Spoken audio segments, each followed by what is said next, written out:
Pryd, yn y cyflwyniad yma, dwi'n mynd i rhoi rhai cyfarwyddiadau sydd wedi cael ddau ffenest ar agor ar yr un pryd. Ar y sgrin, chi'n gallu gweld cyfarwyddiadau syml a sut i creu cronfa ddata. Ond, os ydych chi'n mynd trwyddo hwn, mae angen chi cael y cronfa data ar agor hefyd. So, un o'r dulliau gallech chi wneud yw gwasgu'r bwtwm hyn, sef restore down. A mae hwnna'n mynd i wneud y ffenest yn llai. Gallwch chi wedyn just mynd lan fan hyn ac gwneud y ffenest hanner y sgrin. A wedyn wneud yr un peth gyda hwn hefyd. Gwneud y sgrin hyn hanner y sgrin hefyd.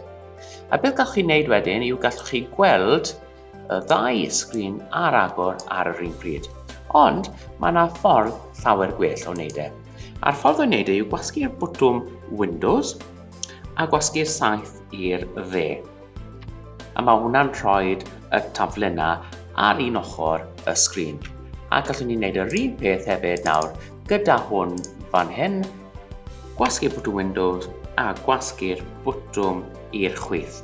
Ac chi'n gallu gweld nawr, mae dau ffenest gyda ni ar agor, a gallwch chi'n mynd trwyddo'r cyfarwyddiadau fan hyn a wedyn gwneud y gwaith fan hyn. Gobeithio mae hwnna wedi bod bach o gymorth i chi, achos fi'n gwybod mae rhai pobl wedi bod yn gofyn, ac unrhyw syniad arall am fideo cloi o dan y fideo yma. So, hwyl am nawr, diolch.